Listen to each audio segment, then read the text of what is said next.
ये मुल्क आज अगर बांग्लादेश बन गया है तो कल मशरकी पाकिस्तान भी था। यहाँ हमारे दुश्मन है तो कहीं न कहीं हमारे हमदर्द भी ज़रूर होंगे, वो हमारी मदद करेंगे। लेफ्टिनेंट किचन में आ गया। वो सूबेदार मेजर की वर्दी में था और ब्रेन गन उसके कंधे पर लटक रही थी और उसकी जेब से निकली हुई पासबुक और दूसरे कागजात पढ़ रहा था। इस सूबेदार मेजर का नाम बारा सिंह था और वो जट रेजिमेंट का जवान था। उसकी पासबुक हमें उसकी लाश के साथ ही गायब कर देनी होगी।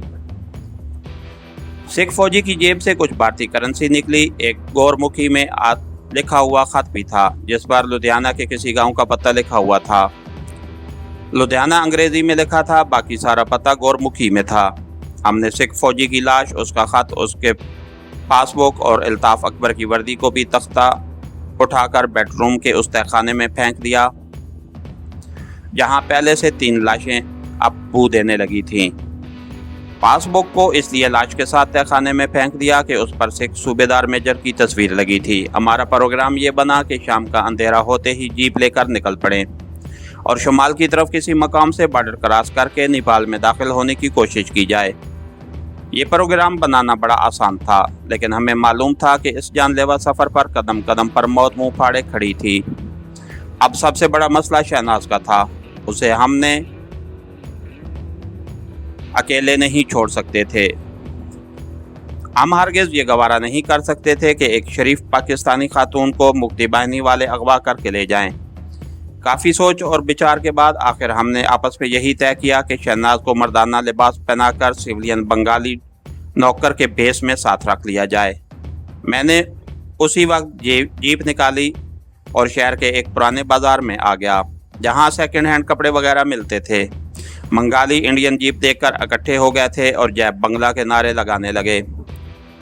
मैंने दुकानदार से एक कुर्ता, खुला पजामा और रबर के पुराने 3-4 बूट खरीदे कि कोई तो शहनाज के पूरा हो जाएगा। मैंने दुकानदार को अपनी रेजिमेंट हेडक्वार्टर का झूठ मूठ एड्रेस लिख कर दे दिया कि बिल वहां भेज दे। वहां भला इनकार कैसे कर सकता था। वापसी पर मैंने एक सड़क पर वो 2 ट्रक जाते देखे जिनमें पाक फौज के जवान जंगी कैदियों की हैसियत से खामोश बैठे थे और लोग उनके खिलाफ नारे लगा रहे थे। ये मंजर देखकर मेरी आंखों में आंसू आ गए, मगर मैं सिवाय आंसू बहाने के और कुछ नहीं कर सकता था। कोठी में वापस आकर हमने पहला काम ये किया कि चाकू की मदद से शहनाज के लंबे बाल काट डाले। उसका जिस्म दुबला पतला था। उसे मर्दाना लिबास पहनाया तो वो बिल्कुल सांवला बिहारी लड़का लगने लगी। एक जूता उसे पूरा आ गया। एहतियातन एक 4खाना धोती उसके कांधों पर उड़ा दी। जब शाम का अंधेरा ढाका शहर के बाजारों में उतर आया तो हमने जीप में पेट्रोल चेक किया। टैंकी काफ़ी भरी हुई थी। अगली सीटों पर मैं यानी हवालदार घनश्याम और अल्ताफ अकबर यानी सूबेदार मेजर दरबारा सिंह बैठ गए। पिछली सीट पर शहनाज को बिठाया और उसे हदायत कर दी कि वो गूंगी बनी रहे और कोई बात न करे। फिर हमने खुदा का नाम लिया और जीप निकालकर ढाका की तरफ रवाना हो गए। हमारी जीप ढाका के बाजारों से गुजर रही थी। हथियार डालने के बाद बड़े अलम अंगेज मनाजिर देखने में आ रहे थे। बंगालियों की अक्सरियत वक्ती जज्बात के तूफान में गिर चुकी थी। ये लोग हिंदुस्तानी फौजियों के खैर मुकद्दम में नारे लगा रहे थे। हम एक भारतीय फौजी जीप में सवार थे और हमारी वर्दियां भी भारतीय फौज की थीं। हमें देखकर बंगाली खुशी से नारे लगा रहे थे। हमें भी हाथ हिला हिला कर उनके नारों का जवाब देना पड़ता। अगरचे हमारे दिल खून के आंसू रो रहे थे। मैं हवालदार घनश्याम दास और मेरा साथी अल्ताफ अकबर सूबेदार मेजर दरबारा सिंह की वर्दी में और पाकिस्तानी CSP अफसर की बीवी शहनाज मर्दाना लिबास में हमारे सिविलियन बंगाली मुलाजिम के भेस में थी। मैं जीप चला रहा था। अल्ताफ अकबर मेरी साथ वाली सीट पर और शहनाज पिछली सीट पर बैठी थी। कोई इंडियन फौजी जीप या ट्रक हमारे करीब से गुजरता तो हम एक दूसरे को हाथ हिलाकर सलाम करते।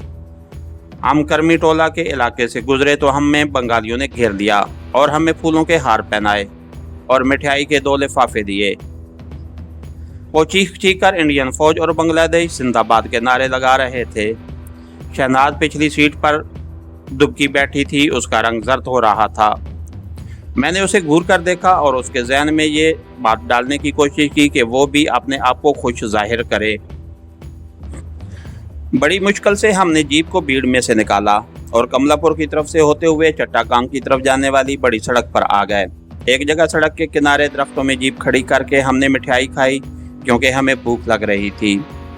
मैंने शहनाज को दब्बे लहजे में थोड़ा सा डांटा कि अगर वो बंगालियों को देखकर इस तरह घबराती रही तो हम पकड़ लिए जाएंगे। उसने आंखों में आंसू भरकर कहा कि वो मजबूर है। इल्ताफ अकबर ने कहा, अगर वो अपने आप को नहीं संभालेगी तो हमें मुक्ति बाहिनी की गोलियों का निशाना बनने से कोई नहीं बचा सकेगा। शहनाज ने वादा किया कि वो हमारी हिदायत पर अमल करेगी। पहले हमारा मंसूबा नेपाल की सरहद पार करने का था, मगर काफ़ी सोच विचार के बाद अब हमारा इरादा चट्टागांग के हिल ट्रैक्स पार करके बर्मा की तरफ फरार होने का था, क्योंकि नेपाल की सरहद के उस तरफ शामिल इंडियन कमांड ने अपना हेडक्वार्टर कैंप कर दिया था। अगर हमारे पास जीप न होती तो हम नारायणगंज के मकाम पर दरिया पार करके आगे जंगल में निकल जाते, लेकिन हम जीप और इंडियन फौजी वर्दियों का ज़्यादा से ज़्यादा फ़ायदा उठाकर जितनी दूर हो सकता था बजरिया सड़क निकल जाना चाहते थे। ढाका से चट्टागांग तक बहुत तवील सफ़र था।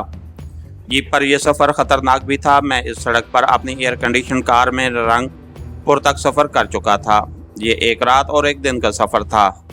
रास्ते में हमें पेट्रोल भी लेना था। हमारे पास पैसे भी नहीं थे। कई मसाइल पैदा हो सकते थे। जगह जगह इंडियन और बंगाली रेजिमेंटों ने चेक पोस्टें कैंप कर रखी थीं।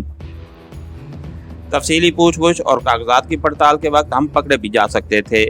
मैं इन्हीं ख्यालात में गुम था और जीप सड़क पर तेज़ रफ्तारी से भागी जा रही थी। शाम के साए होने लगे तो हमें सामने सड़क के दरमियान एक इंडियन फौज का ट्रक खड़ा नजर आया।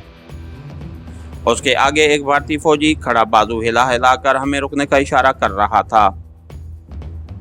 इल्ताफ अकबर ने मशवरा दिया कि जीप ना रोकी जाए, मगर मैंने देख लिया था कि ट्रक में वायरलेस था जिसका एरियल बाहर निकला हुआ था। अगर हम वहां रुके बगैर भाग जाते तो ट्रक में बैठे भारतीय फौजियों को हम पर शक हो सकता था और वो हमारे बारे में सिग्नल देकर मुश्किलात पैदा कर सकते थे। चुनांचे मैंने ट्रक के आगे एक जानिब जीप रोक ली। एक सिख सिपाही ने हमारे करीब आकर सलूट किया और कहा, सर तेल ख़त्म हो गया है। मैंने देखा कि फौजी ट्रक की अगली सीट पर एक और सिख फौजी बैठा था। मैंने सिख सिपाही से कहा कि डब्बा लेकर जीप की टैंकी में से थोड़ा सा तेल निकाल ले। मैं इस मुसीबत से पीछा छुड़ाना चाहता था, हालांकि हमें खुद पेट्रोल की बहुत ज़रूरत थी। सिख सिपाही ने सलूट मारा। ट्रक के पीछे से एक टीन का डब्बा और रबड़ की नलकी निकाली और जीप की टैंकी में से पेट्रोल निकालने लगा। मैं जीप में बैठा रहा। मेरी उंगली स्टेन गन के ट्रैगर पर थी। मैं किसी भी सूरत हाल के लिए बिल्कुल तैयार था। लेफ्टिनेंट इल्ताफ खामोश बैठा था। उसकी आंखों में तशवीश थी। इतने में सामने से एक इंडियन फौजी जीप तेज़ी से आई और हमारे पहलू में रुक गई। मेरा दिल ज़ोर से धड़क उठा। उसमें एक इंडियन मेजर और उसके 2 बॉडीगार्ड सवार थे। इंडियन मेजर की मूंछें नोकीली थीं और कंधे पर क्राउन चमक रहा था। उसने करख्त आवाज में पूछा, इधर तुम लोग क्या कर रहे हो? दूसरे से एक फौजी ने जल्दी से उतरकर सलूट मारा और बताया कि पेट्रोल खत्म हो गया था। इंडियन मेजर ने हमारी जीप की तरफ देखा और वहीं से बोला, कौन सी रेजिमेंट के हो? यहाँ से एक सख्त गलती हो गई। हमें चाहिए था कि ज़ाब्ते के मुताबिक इंडियन मेजर को अपनी जीप से उतरकर उसे सलूट करते। यही गलती हमें लेकर बैठ सकती थी। मैं तेजी से जीप से कूदकर मेजर के करीब गया और सलूट मारकर बोला, sir 15 Hisar regiment. Major jeep से उतरा और मेरे करीब आकर बोला, जवान अपनी पासबुक दिखाओ। यहाँ बंगाली सिविलियन होता तो घबरा जाता, लेकिन मैं एक ट्रेंड कमांडो था और इस किस्म के 100 केसों के जवाब 100 बार दे चुका था। तो कमांडोज को खास तौर पर ट्रेनिंग दी जाती है। अगरचे मेरे पास हवालदार घनश्याम दास की पासबुक मौजूद थी, मगर मैंने उस पर लगी हुई घनश्याम दास की तस्वीर उतार कर फाड़ दी थी। मैंने जल्दी से कहा, सर जीप में है। ये कहकर मैं तेजी से मुड़ा, डबल मार्च करता अपनी जीप तक आया। लेफ्टिनेंट इल्ताफ कुछ घबराया हुआ था। पिछली सीट पर बैठी शहनाज भी सहमी हुई थी। मैं यूं ही जीप का डैशबोर्ड खोलने के लिए झुका और धीमी आवाज में इल्ताफ से कहा, एक्शन। और उसके साथ ही मैंने पलटकर मेजर पर स्टेन गन की बाड़ मारी। वो उछल कर गिरा। मैंने फौरन ही उसके पीछे जीप में खड़े हुए दोनों फौजियों को भी भून डाला। इस दौरान मैं अल्ताफ ने बेहद मुस्तैदी का सबूत देते हुए अपनी स्टेन गन से पेट्रोल भरते हुए सिख और ट्रक के पास खड़े दूसरे सिख फौजियों को गोलियों का निशाना बना डाला था। सड़क पर 5 फौजियों की लाशें तड़प रही थीं। मैंने अल्ताफ से कहा, लाशों को उठाकर झाड़ियों के पीछे फेंक दिया जाए। शहनाज का खौफ से बुरा हाल हो रहा था।